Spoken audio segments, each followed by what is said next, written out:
So thank you very much for inviting me to talk here. I'm putting thoughts together about AI psychosis, and it's really useful to talk about it. Gone for quite a gung-ho message, quite a strong, message of I don't think that AI, talking to AI chatbots, creates or exacerbates what are often called delusional beliefs as part of AI psychosis. So that's the language that's being used everywhere, which I'll mirror to some extent because it's to try and capture what other people are talking about, particularly in these public areas, in these articles online and so on. Of this talk about AI psychosis and that chatbots like ChatGPT play some role in the development of delusional beliefs, as they're often called. So people in the tech world seem apparently to be worried about this. Microsoft boss saying he's troubled by the rise in reports of AI psychosis. Examples include having unlocked a secret aspect of the tool, forming a romantic relationship with it, or coming to the conclusion that users have godlike superpowers. There was a really big investigation by the Wall Street Journal, which kind of collected together loads of examples of what we're now calling like AI psychosis, an eerie phenomenon in which users become consumed by paranoia and delusions after extensive conversations with an AI chatbot. So just to throw a few more examples out here as well. Supposedly after a nearly 5-hour exchange, ChatGPT helped the user invent a new physics called the Orion equation. And the human said they wanted to take a break and that they were going crazy thinking about this. The silver-tongued AI swept in to pull the user back into a delusional spiral. Religion, philosophy, scientific breakthroughs appear to be a common theme in these conversations. One user was hospitalized 3 times after ChatGPT convinced him that he could bend time and had achieved faster than light travel. Another man came to believe he was trapped in a simulated reality like in the Matrix. And so there are enough of these examples, and if you look at this this collection of all of these cases that have been kind of collected together, to the point that we've now created a human line project, a support group, which is also, I think there's a number that you can call if you or someone you know is, you're worried about them falling into this kind of spiral.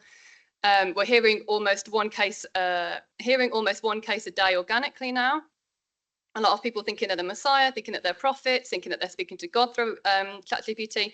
But interestingly, this guy who has founded this human line project to support people, mentioning you're just so much feeling seen, heard, and validated when it remembers everything from you. And so that's in kind of general kind of popular kind of articles and so on, but it's starting to filter through as well into academic work as well, because obviously it kind of takes longer to write things and send them off and for them to come out and be published, but that's starting to filter through now.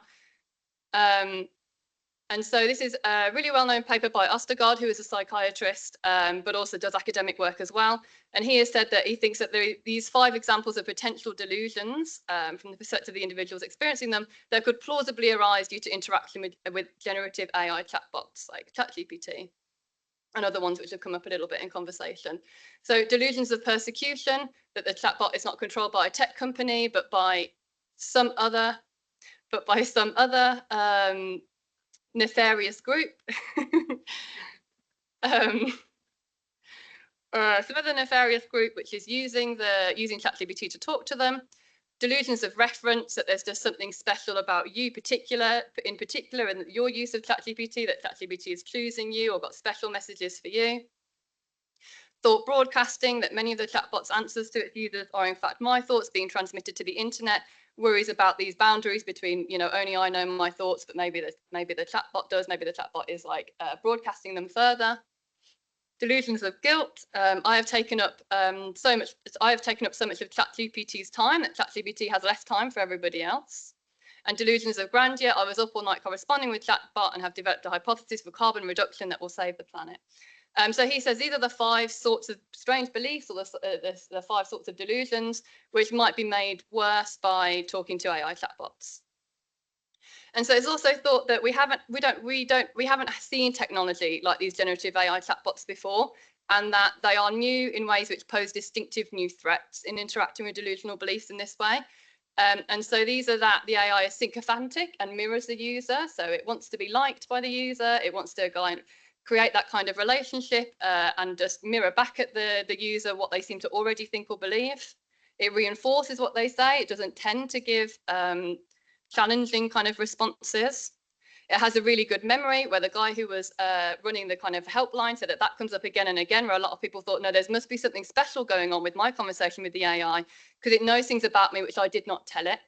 And they did tell it, they've just forgotten. The AI's just got a better memory than them. And so they'll bring up something that they mentioned 4 months ago and they don't remember saying it. But that comes up an awful lot for thinking that there's something special going on. It's designed to encourage further interaction with the user through prompting. Let's go deeper. Let's keep talking about it. Would you like me to do X now? It also only lends itself. We already naturally want to kind of anthropomorphize them, and then they only lend themselves to this. They only encourage being anthropomorphized by users as well. And the thought is that these are distinctive threats that we haven't seen in previous technologies, you know, like the internet, or like even just something like X-ray machines. They don't do any of this kind of stuff. So I'll be looking at the question firstly, is generative AI, like these AI chatbots like ChatGPT, causing delusional beliefs? And then I'll think about whether generative AI is making pre-existing delusional beliefs or some sort of kind of vulnerability that certain people might have to develop delusional beliefs worse. And I'll be arguing that given the models of formation that we have of these sorts of beliefs, I don't think we can say yes to either question, actually. If we look at the models that we have at the moment that we talk about in philosophy, which I'll go through, which obviously you might, disagree with, you might think that they really leave lots of stuff unexplained. But according to those models that we use, I don't see actually how we can say that these kind of interactions with AI chatbots create or exacerbate delusional beliefs. So we can split into two broad camps. There are empiricist accounts of the formation of these sorts of beliefs, and there are rationalist accounts. I'll very quickly talk about the rationalist one, but this is far less popular and far less widely endorsed. And this is a top-down model where people have the very strange belief first, and that in some way causes or gives rise to this really strange experience, which seems natural to some extent. If somebody already has the strange belief that they are being hunted by the FBI, of course you're going to feel rubbish about that. Of course you're going to feel scared all the time. You're going to feel watched all of the time. And so the thought is that the strange belief is kind of prior and comes first. But this is, as I say, not endorsed by quite so many people. Lots of, questions arise about, what kind of, where does that really strange belief come from? Lots of, answers about it being a certain special kind of belief. It's a special Wittgensteinian kind of belief. It's a hinge belief. So more people are empiricists about delusion formation, and this is a more bottom-up model. And so a lot of what else I will say in this talk is kind of accepting this sort of model of delusion. And where on this account, we have a strange experience first, where users have these very strange disruptions and distortions to their sense of reality and their sense of being in the world. And because of these very strange experiences that they have, this gives rise in some way to them adopting these very weird beliefs, which we can't understand and look very, very weird to us, but they make sense of a very strange experience that person is going through. So the strange experience is prior, which then gives rise to the belief. And more people think that this is the case. And so what kind of strange experiences? So I talk about lots of different types of delusions or delusion types, because it's not settled in the AI psychosis literature either, exactly what kind of delusion type we're talking about. Some of it, well, obviously in the title, in the name, that talks about psychosis. There's also some talk about schizophrenia, that some of them are diagnosed with schizophrenia. In other cases, it seems almost like this sort of monothematic delusion, where they just have this one very strange belief that there's something special about their interaction with the chatbot. And so in these sorts of specific monothematic delusions, where there's just this one very odd belief and then everything else seems to be quite sensible and quite expectable, in something like the catgrass delusion, where someone thinks that their loved one has been replaced by an imposter, the thought is that all of the systems for recognizing the faces of people you know are working just fine, and you can recognize the face of the person you know. But the systems for giving rise to the normal feelings that you have of familiarity and of warmth and of affection when you look at the face of someone you know and someone you love, they're not working. So you recognize the face, but you don't have the normal feelings. It's a very strange experience. And in turn, you make sense of it by believing that that person is an imposter of my husband, my wife, my brother, or whatever. And so branching out to other kind of conditions where we see delusional beliefs, so-called, are in psychosis, where we have our own Rosa Retanano down here and colleagues talking about how in psychosis we also see radical arrangement of the lived world dominated by intense emotions, doubting, losing and finding oneself again in delusional realities, searching for meaning, belonging and coherence, where we're just thrown into these very weird experiences. And because they're so overwhelming and distressing, these very strange beliefs, they look very strange to us, they make sense to the of the experience that person is having.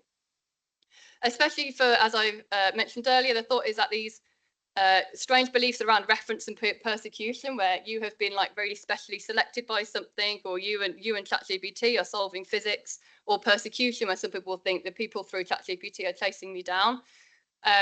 When you have those kind of weird beliefs, the surrounding environment turns into a hostile, threatening, or apocalyptic world where participants felt frightened, vulnerable, and in constant perception of threat. And finally, in schizophrenia, there's a lot of talk of disruption of a very fundamental, basic sense of self, of understanding that my intentions arise from me and my own thoughts, and that I am just a coherent whole, which is separate from the world and separate from other people. There's distortions to that.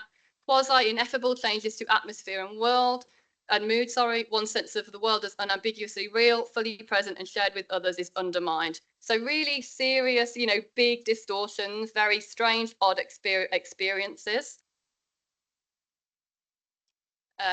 Big changes to their perceptual, felt and existential orientations and experiences. And so the thought is that through these two possible ways, either through explanation, the strange belief explains that really strange experience, or through endorsement, in that there's something baked into the experience itself, which tells you this must be what's happening. So people argue about which of these is going on, but the thought is that the strange experience still comes first, and they're trying to make sense of that. And so in answer to the first question of whether AI is causing delusions, I don't think so, because I don't think ChatGPT can cause these kind of very strange, very serious, very fundamental changes and distortions to your experience of yourself and the world and other people. Just don't think it causes that kind of thing. So maybe it's at least making them worse. Maybe it's at least exacerbating them in some way, or it's unhelpful once you're already down that road to some extent. It's often suggested that AI encourages or reinforces these beliefs, even if it doesn't create them, given that it's directed to that specific user and it customizes its responses to that specific user as well. But notice that if this were to take place, this would be a case of delusions basically being evidence responsive in some way. But delusions very famously aren't, and also by definition, if we're going to go by how we describe them in the DSM, are not like that. They are not those kind of beliefs. They are not responsive to this kind of like evidence giving and reason giving, which is what would be happening with ChatGPT. DSM-5 defines a delusion as a false belief based on incorrect inference about external reality that is firmly held despite what almost everyone else believes and despite what constitutes incontrovertible and obvious proof or evidence to the contrary. And so also there's some work, Miozeno and Salis, who say that testimonial abnormalities, whereby people put far less credence into what other people are telling them about the world and why their beliefs can't be right, is a really significant factor and part of, in their case, they're talking about schizophrenia, the maintenance of having that very strange belief. And so they say that that sort of evidence, what other people say, like evidence of the external world and testimony through other people, and the fact that, usually talking to them at length, whether you're a psychiatrist or you're a friend of theirs or you're a family member, doesn't get you anywhere. And so they're not very responsive to that kind of evidence, but they might be also responsive to internal evidence, which is what I've mentioned earlier, which is these strange anomalous experiences that they are having. And so Young and Leafhead, that's a chapter that they have about Cotard's delusion, which is where people believe that they are already dead. And what they say is that, they try to reason with them, and to some extent they can reason with them. They will say things like, it must be very odd, it must be very unusual. I know it must be weird for me to already be dead, but nevertheless, I know it because I feel it. And they say that they often say, but it is how I feel, that I'm not truly here in the world, I'm not truly affecting other people, I'm not truly kind of just part of like this shared activity. And that's what they seem to be responsive to. And so also Carolina Flores makes this point that maybe, it's not that they have no evidence at all. They have really, really strong evidence of the feelings that they have and that they're grappling with. And so that's what they're kind of failing to take on board and failing, we want them to kind of update in those kind of ways, but they don't. And that also means that they're not going to update in the kind of expectable ways from talking with ChatGPT either. because the kind of inferences that they do make are, strange and unexpected and quite bizarre and difficult to understand from the outside, and certainly difficult to predict in some quite typical cases, which are from autobiographies of people's own experiences with these kind of strange beliefs. One man believed that his wife was being unfaithful to him because the fifth lamppost along the left was unlit. In the collective schizophrenias, I turn my head and in a single moment, I realize that my co-workers have been replaced by robots, or glance at my sewing table as the thought settles over me, fine and grey as soot, that I am dead. Another example, and at some point I began to realize that the houses I was passing were sending messages to me. Look closely, you are special, you are especially bad. Look closely and you shall find. There are many things you must see. I didn't hear these words as literal sounds, as though the houses were talking and I was hearing them. Instead, the words just came into my head. They were ideas I was having. So there's that weird boundary disruption between that person and the houses and the thoughts that they're having.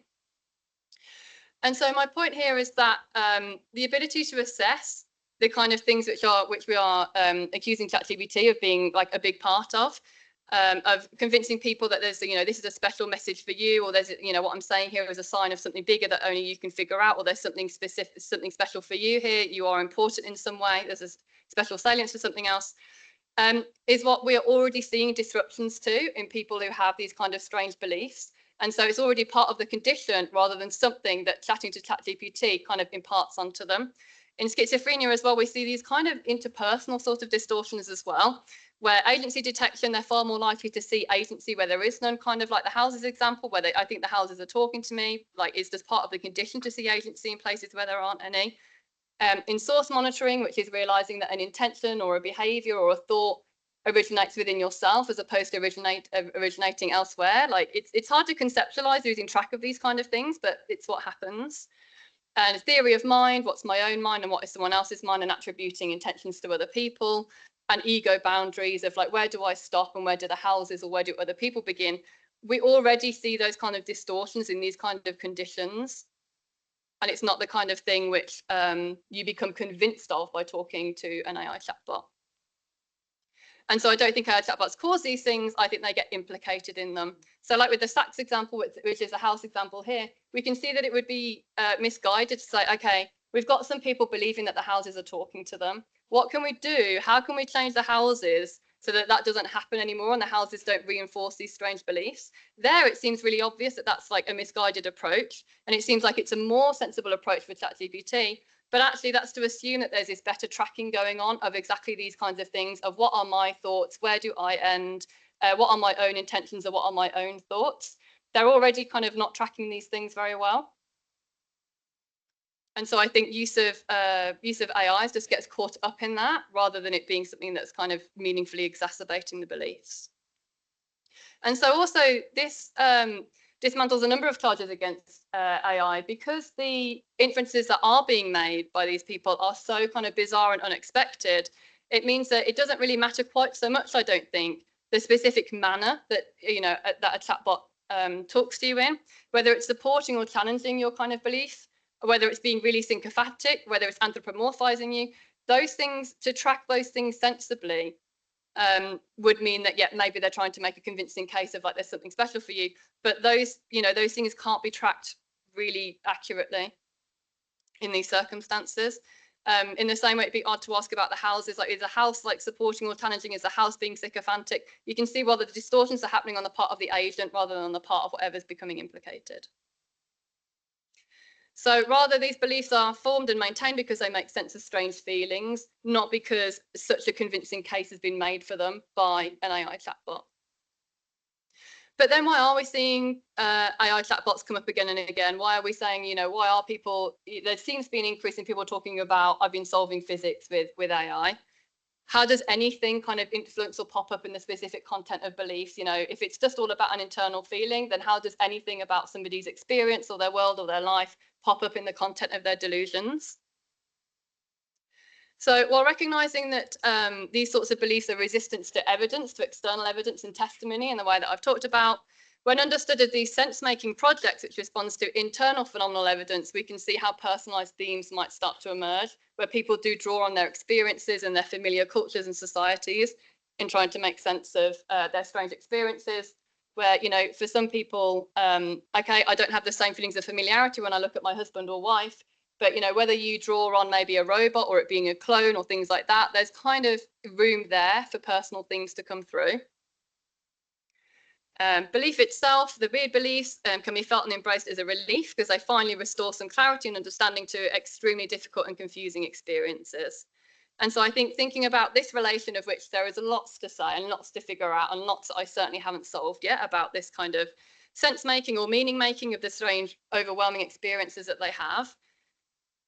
That more so influences and determines the kind of content that we see coming up in these delusions. And I don't think that is the same as generating or exacerbating or reinforcing delusions in the way that is talked about in the papers so far, where they talk about very poor reality testing, where the problem is that there's an example where they say, where they feed the AI, so where they say something like, I don't know why everyone's treating me so normally because I am already dead.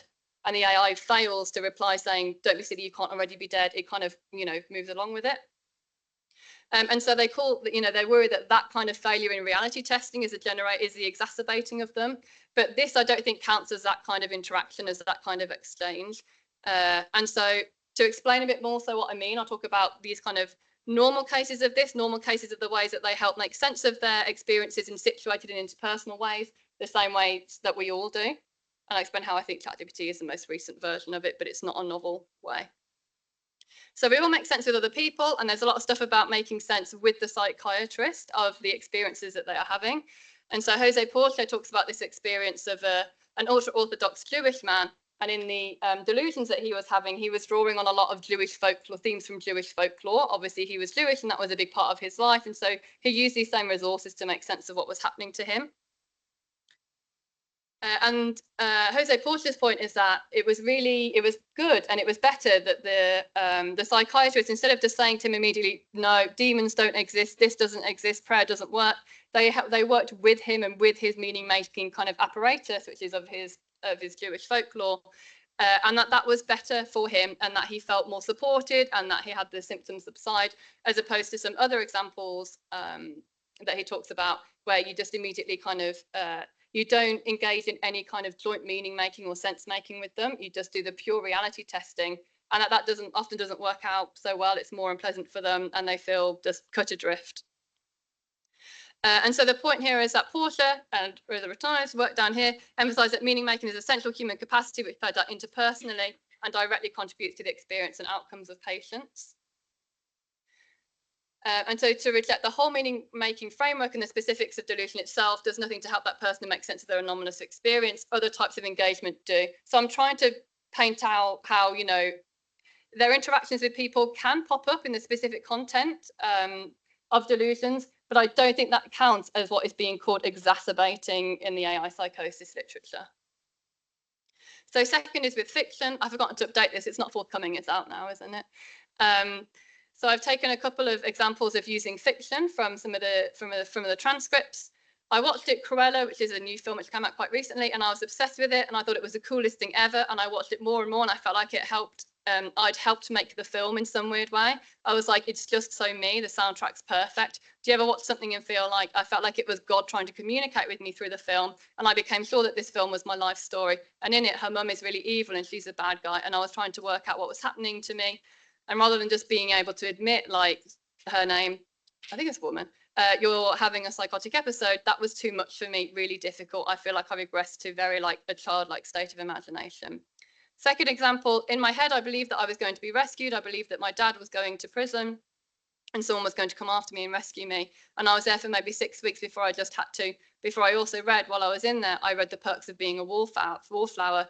And I accused my dad of rape, which he never did, but I was not in reality at all. And because I've really struggled with depression my whole life, and I've always related to it.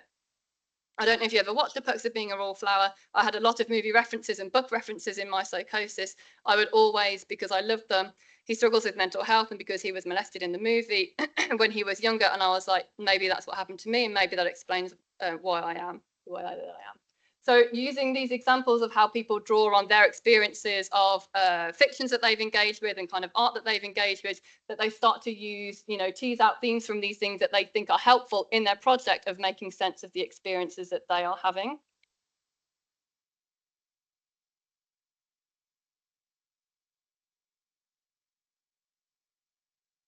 changing on the laptop, but it's not changing.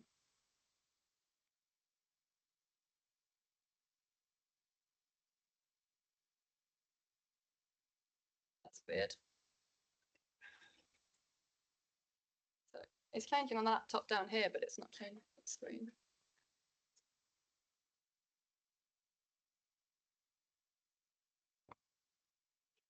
Maybe can you click here? It's weird that it's kind of like not like an extension of the screen. Yeah, I thought they were the same screen. Well, it's a problem with the screen sharing, isn't it? Can you stop sharing the screen?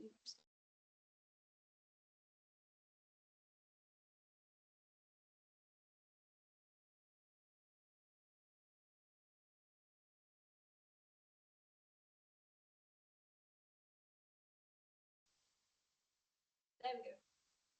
Right. Yep, it's working. There we go. Oh, I might want something that's Well done. Okay, and then the last example is that people might be using ChatGPT. People might be using AI chatbots in this similar kind of project of making sense of their experiences. They're the last technological advancement to be implicated by agents in making sense of their experiences, where we already see very often, that people draw on socio-political and technological resources, whereas like there are these different rounds of technological advancements.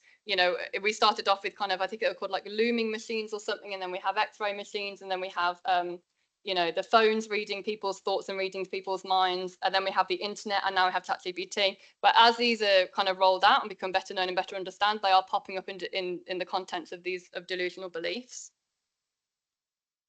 And so looking at use of technology like that and use of fiction in the way that I gave an example of, it might seem like, but it still seems like there's something new and different about AI chatbots in that they are generative and that they really are responding specifically to you.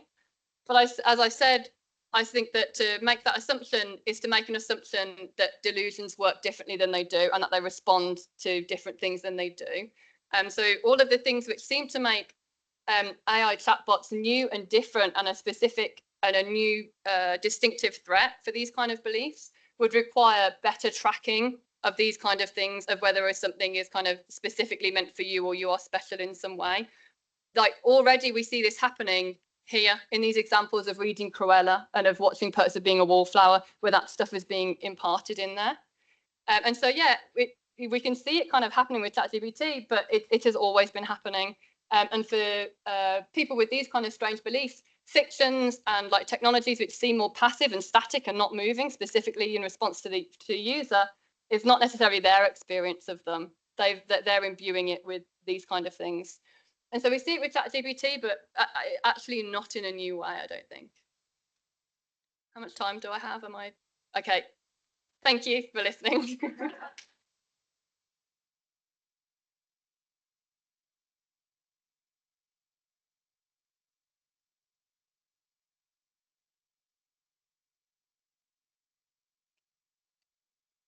You'll be back for questions in half an hour. And now we have finally the last